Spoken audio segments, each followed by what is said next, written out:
For centuries, if you wanted to find the centre of the Western world, you could do worse than start in the noise and heat of Rome. Stone columns, broken and reused, narrow streets that still remember emperors, even though no emperor has ruled here for a long time. Traders shouting, donkeys scraping past walls, and incense drifting out of the old temples turned into churches. Somewhere in that crowd is a man who will change the story of England, even though he has never seen it with his own eyes. His name is Gregory, and we know him as Pope Gregory the Great. Gregory grew up among ruins. Baths filled in, forums turned to sheep pasture, and he knew what it meant for an old world order to fall apart. By the 590s, he is Bishop of Rome, trying to feed his hungry population, negotiate with Lombard warlords, and keep some kind of Christian order alive on the roads the emperors have built and then abandoned. From his desk, he sends letters in all directions. To bishops in Gaul, to queens in Spain, and to patriarchs in the East.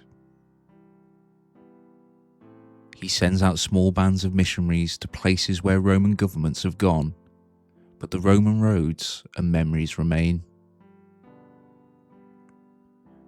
Among the places on his mind is Britain. No legions for generations, pagan war kings ruling large parts of the island, rumours of raids and scattered Christians with no single church tying them together. To Gregory, that looks like both a problem and an opportunity. Before he was Pope, he had been a monk, and when he decides to send a mission to the English, he chooses one of his own community to lead it. A monk called Augustine. We do not meet Augustine in our sources as a born hero. He is the prior of Gregory's monastery, a man used to silence, routine, and obedience, not to sea voyages and foreign courts, but he is the one that Gregory trusts. Gregory gives him companions, letters of recommendation, and a task that is simple to say, yet hard to do. Go to the English and preach. Augustine and his monks head north along old Roman roads, through Italy and Gaul, aiming for the Channel. But the further they get from Rome, the rougher the journeys become. They find the roads are broken, the bridges are gone, and there are local wars closing the way. Somewhere in Gaul, their courage fails. They send Augustine back to Rome to ask if the mission can be called off. But Gregory's answer is firm. Better not to begin a good work than to turn back once begun. And he sends Augustine out again, now as a confirmed leader. So Augustine turns around again and keeps going. He is not a conquering general. He is a nervous monk with a small group of companions, carrying books, relics, and a set of ideas about God and kingship formed in Roman and post-Roman cities. Now he has to explain those ideas to people who live by the sword and the hall fire. On the other side of the Channel lies the island we left at the end of the last episode. Tonic kings in the west, Anglo Saxon rulers in the east, and pockets of Christianity, but with many older cults. There will be no emperor at the end of the road, and no single law that will cover everyone. It is into this landscape that Augustine finally sails. We should not imagine a grand fleet. The ship is small, crowded, hugging the coast when it can, and riding out weather when it must.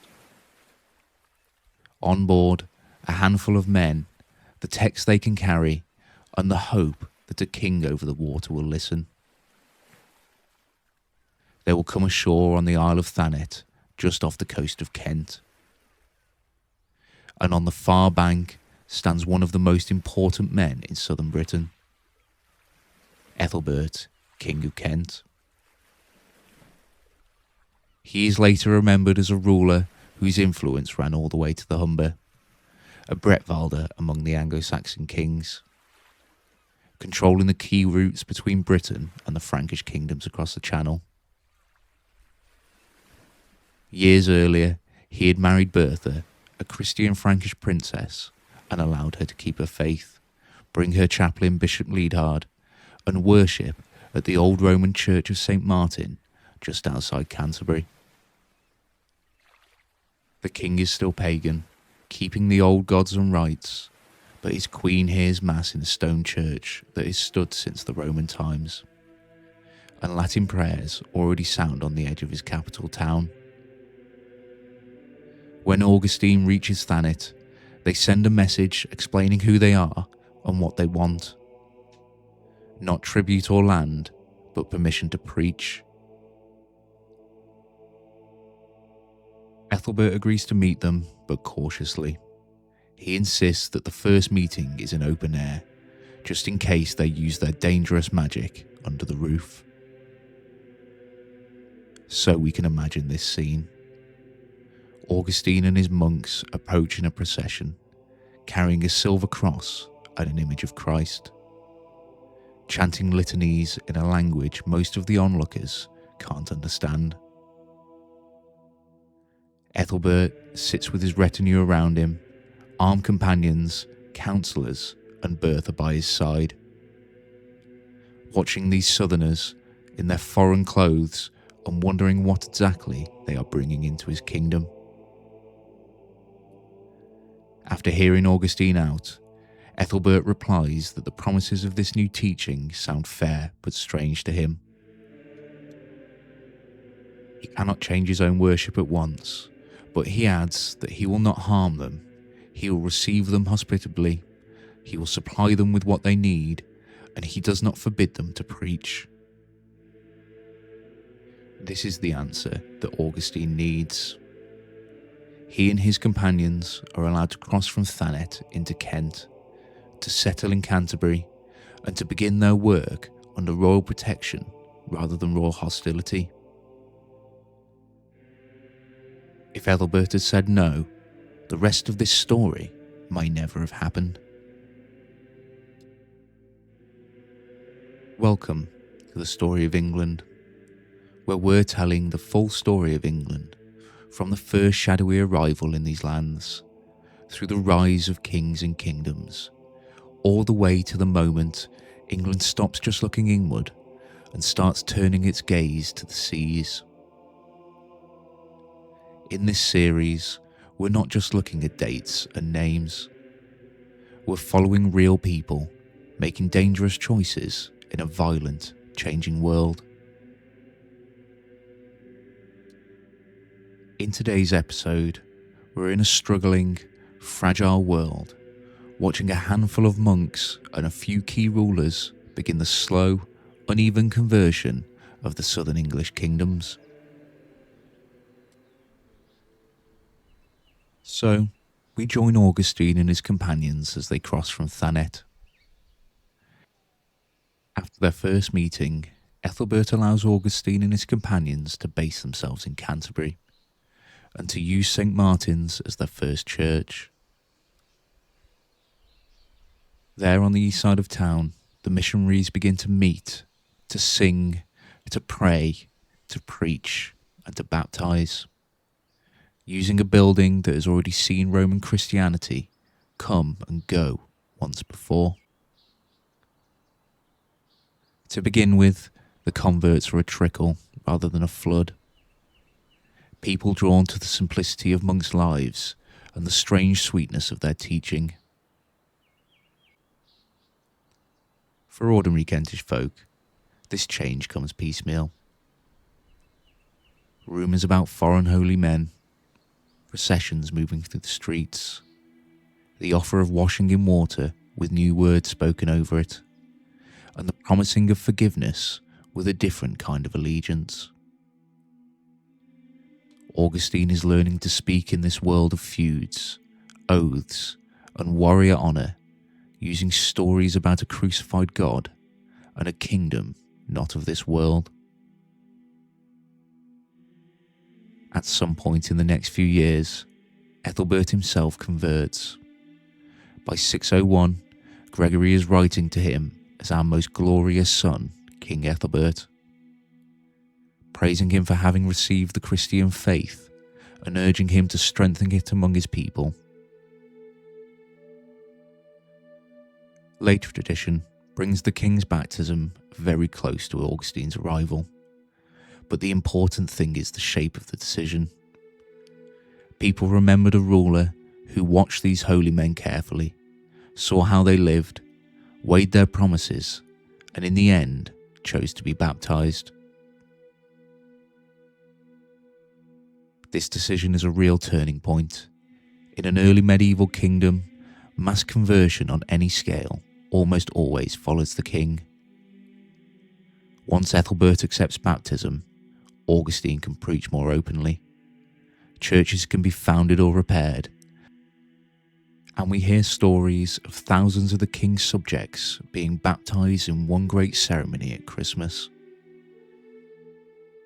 Kent stops being a pagan kingdom with a Christian queen on the edge, and becomes the first Anglo Saxon royal court that publicly commits to Christianity.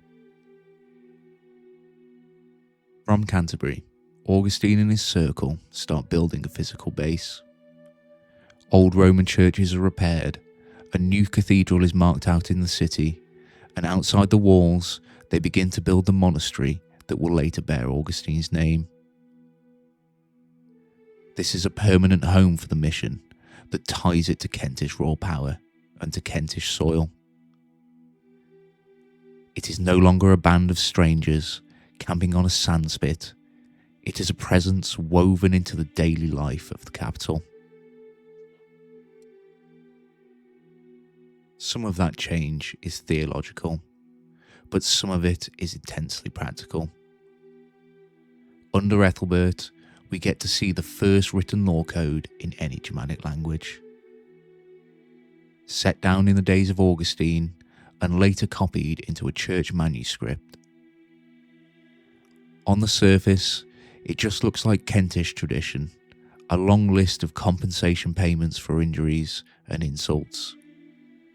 But the very act of writing it down in a Christian court tells you something about what this new religion offers. In a world where almost no one can read and write, priests and monks become the people who can turn spoken custom into fixed law codes, charters, and letters. A king who brings them into his court gains access to the pens and the parchment, the tools that can record oaths, boundaries, gifts of land, and royal genealogies. These can then be brought out again and again as disputes arise. Law-giving, record-keeping, and Christian identity start to reinforce each other, and Æthelberht can present himself not just as a war leader, but as a lawgiver backed by God.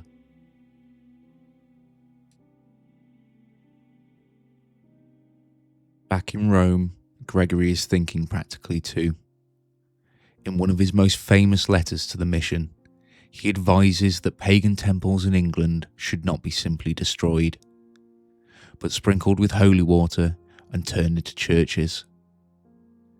He also says that the old feast days should be given Christian meanings rather than abolished outright.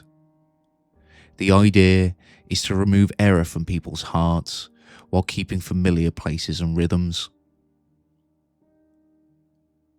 On the ground, that policy means continuity as well as change. People still visit the same hills and groves, but now there is a cross where an idol once stood, a priest in place of a sacrificial leader. The calendar still has big feasts, but the stories told at them begin to shift. For Æthelberht, that makes the whole process less disruptive, and he can sponsor this new faith without tearing every piece of the old world up by its roots. As all this is happening, Kent is becoming a bridge kingdom. It sits on the best crossing points to the Frankish coast, and whoever holds it can tax shipping, host foreign merchants, and shape other kings' access to the Frankish goods. With a Christian court and direct lines to Rome and Gaul, Æthelberht becomes the obvious channel for new ideas, new people, and new legitimacy. When Gregory sends more clergy, including figures like Mellitus and Justus, he insists that they not stay only in Kent, but carry the mission to the other English rulers.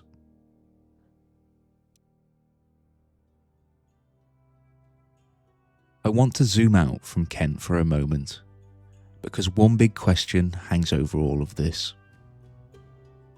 Why would men like Æthelberht, war kings who rule by the sword, choose to back this foreign faith bought by strangers in odd clothes? In generations to come, that choice will be made again and again, in different halls and under different pressures, from Kent to East Anglia and beyond. In this part of the episode, I want to slow down and look at what Christianity actually offered rulers like Æthelberht and the later kings further north. Some of those reasons are practical and some are political, about law, writing and alliances. Others are emotional and spiritual, about fear, hope and the promise of order in a violent world.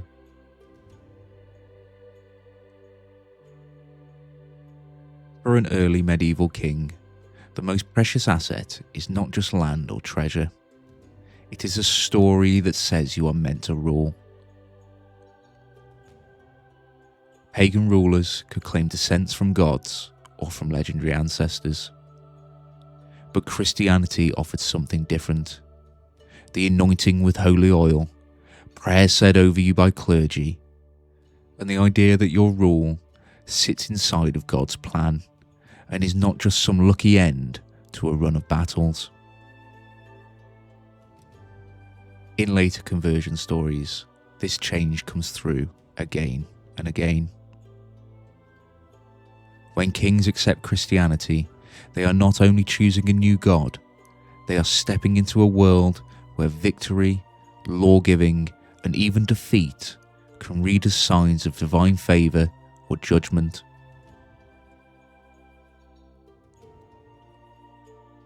A Christian king can have his reign written up as providence at work, battles won because God supported him, or setbacks explained as a call to repentance rather than proof that he has run out of luck.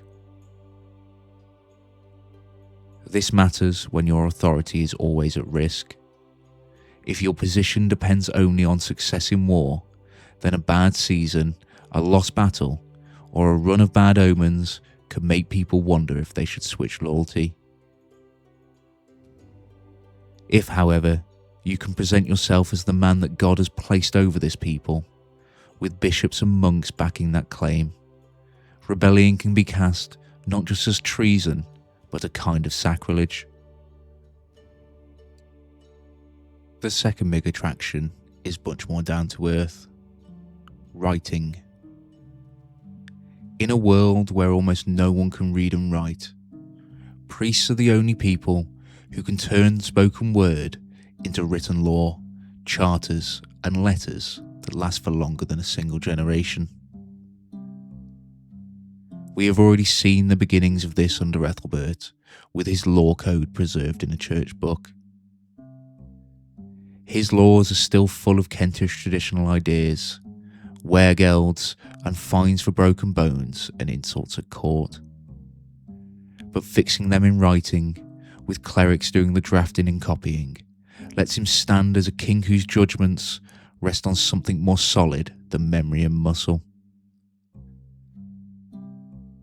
Disputes can now be measured against King Æthelberht's law rather than competing recollections of what someone's grandfather once said. It does not end the violence, but it gives the king tools to arbitrate and to look more impartial. Because most literacy sits in the church hands, this ties royal power directly to Christian institutions. Law-giving, record-keeping, and Christian identity run together and mix. A ruler who wants charters, written genealogies, and stored up memory has to cultivate a class of Christian specialists. But once they are in orbit, they can shape how his rule looks and feels.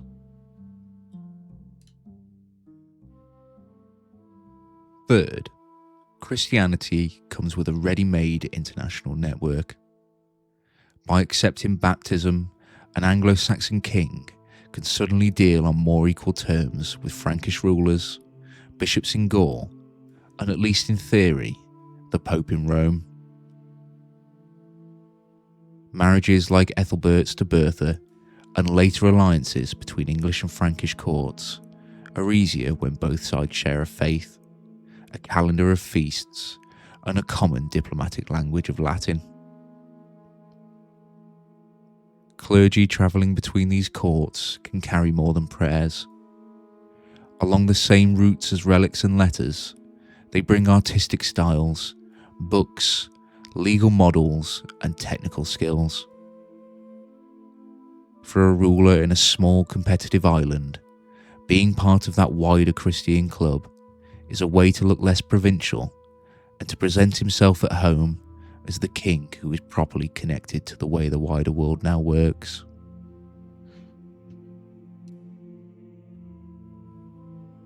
None of this would have worked if Christianity had nothing to say about the fears people already had. Early medieval rulers lived with constant threats of plague, famine, war, and sudden death for themselves or family members. A religion that promises judgment, forgiveness, and a structured path to salvation speaks directly into that world. Conversion stories often follow moments of vulnerability, illness, exile, dangerous enemies, or ominous signs. In these moments, advisors can present Christianity not just as a clever political move, but as a way of making sense of the suffering and securing help beyond what any human ally can give. At the same time, Christian teachings offer kings a moral language they can use to praise peace, condemn certain kinds of feud, and present themselves as the bringers of order, without ever pretending that wars have gone away. But all this together, ideological backing, written law, foreign connections, and a serious spiritual offer, you can begin to see why Christianity looks like such an attractive package for rulers even before we get to their personal faith. In the rest of this episode, we'll watch how those attractions play out in real lives as we follow the Southern Kings and the choices they make. We have already looked at Æthelberht and seen how he converts to Christianity. But now, I want to take a deeper look at his rule. Æthelberht doesn't just happen to be the first king Augustine meets. By the time the mission lands, he has already done the hard work of getting to the top of a crowded field. Later writers place Æthelberht among the handful of rulers whose authority has reached as far as the Humber, and one of the few who could plausibly claim to dominate more than his own people. That reach shows up with his network of neighbours and rivals. To the west sit the kings of Essex along the Thames. To the northeast, the rulers of East Anglia, and across the water, the Frankish court of his in-laws, richer and more established than any Anglo Saxon kingdom. Kent is not a quiet corner, it is a crossroads, and Æthelberht's status depends on tribute, marriage ties, and the ability to project force along rivers and sea lanes, as well as over the land. Seen from this angle, his conversion is not a sudden change in the heart of a vacuum. It happens in the middle of competition with other English rulers and with Frankish influence, and it offers him something he cannot get from the old gods alone. When he backs Augustine, he is experimenting with an extra layer of authority his rivals do not yet have. A claim to divine backing expressed in law, rituals, and written memory. Inside Kent, that new layer is clearest in law and justice. Æthelberht's code is still full of old custom, but pinning down those customs to parchment lets him present himself as the man who defines the rules. The king is now the figure that stands between private vengeance and public peace. Christian ritual also changes the way his power looks in public. Processions, mass in stone churches, and the visible partnership of king and bishop at the great feast. All of these give him new stages in which to act out his authority. For people in Canterbury or on his royal estates, the sight of their ruler standing beside clergy at the altar, hearing Latin prayers and receiving communion sends a message. His power now stretches into the sacred space that did not exist for pagans in quite the same way. Outside of Kent, Christianity gives Æthelberht leverage with other rulers. His kinsman Æthelberht governs Essex along the Thames, and with Kentish backing, Mellitus is made bishop in London and Æthelberht accepts baptism, giving Christianity its first foothold in the old Roman river city. For a time, it looks as if the pattern has been set. Kent first, then Essex and London, and from there, further north.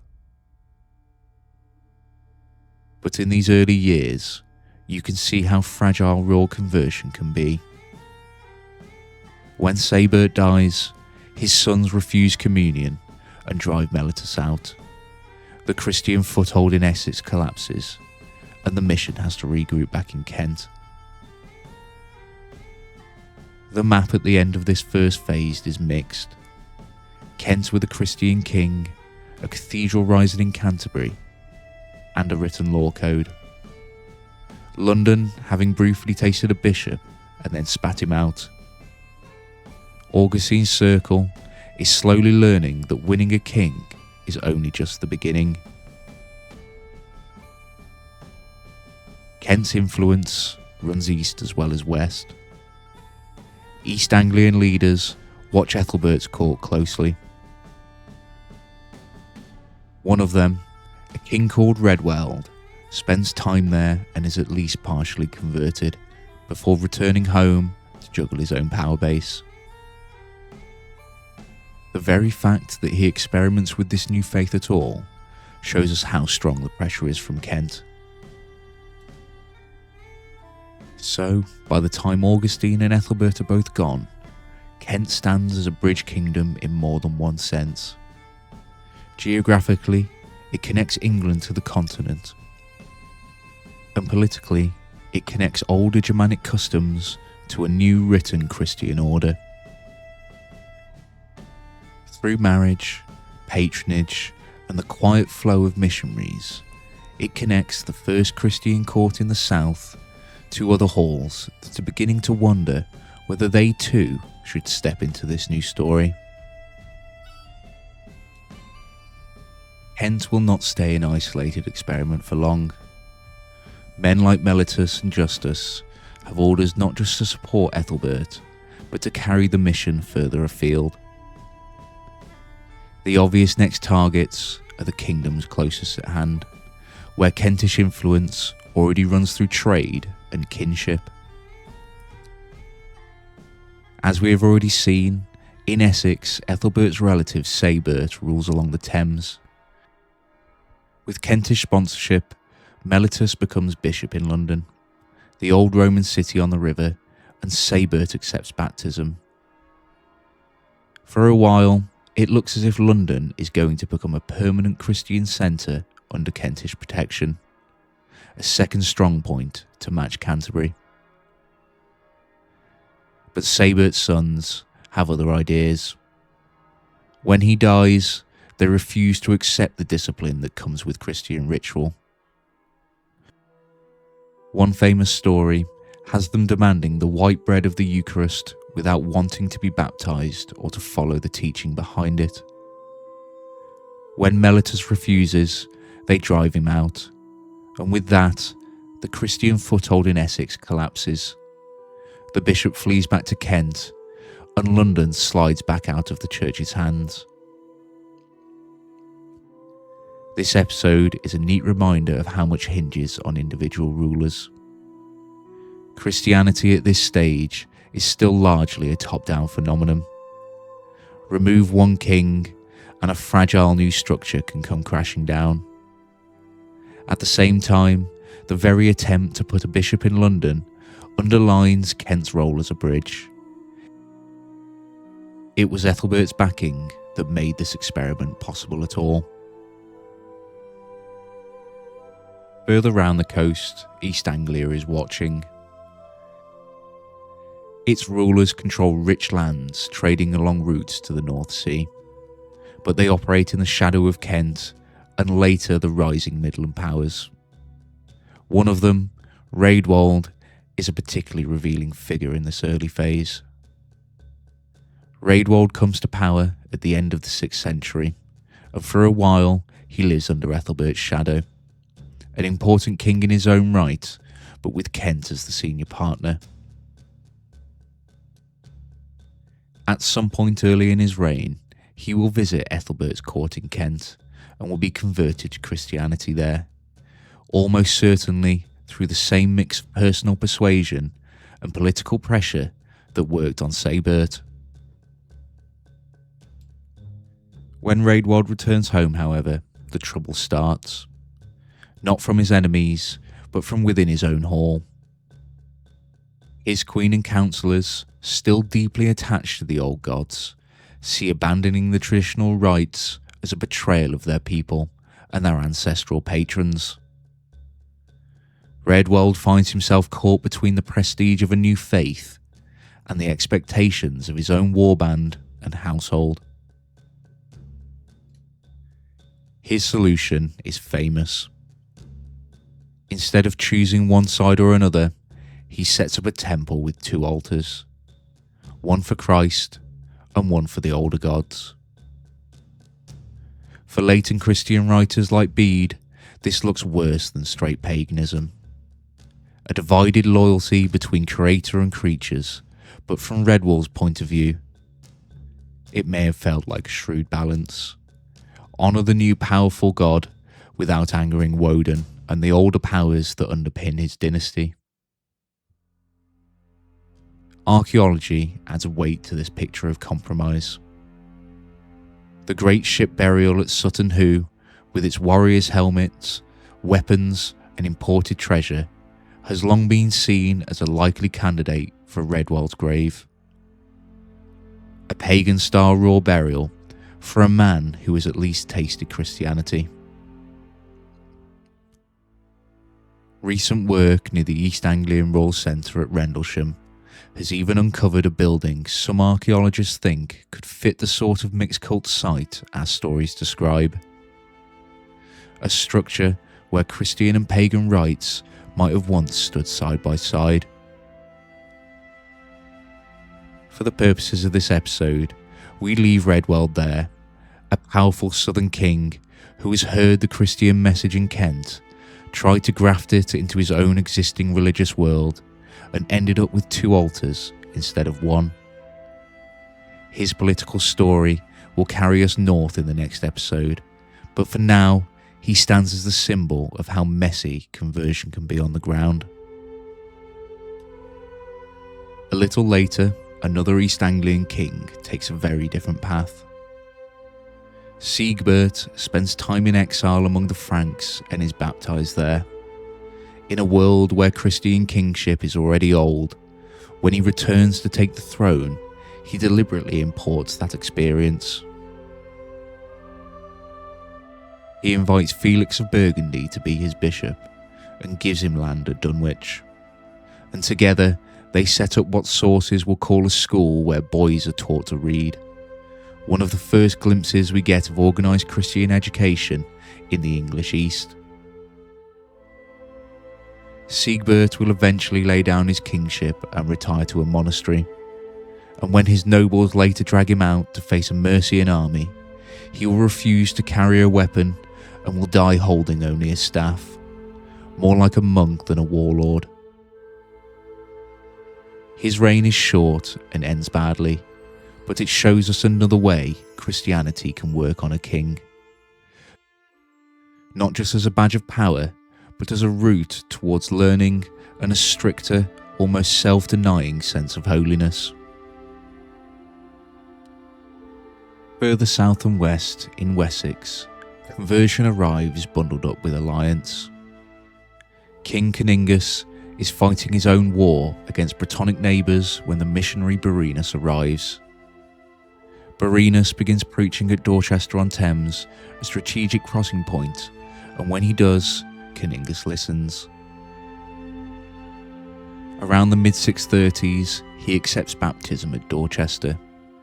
Standing as his godfather is none other than Oswald of Northumbria, who at the same time takes Caningus' daughter in marriage.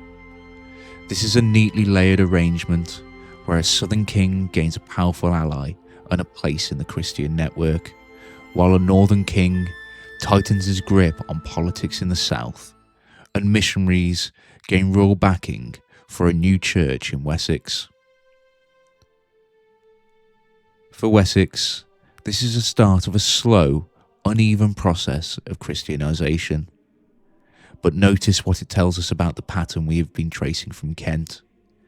Baptism is not just a private spiritual moment, it is a diplomatic act, an alliance seal, and a way of moving your kingdom into that same world of letters, relics, and relationships Kent and East Anglia already inhabit.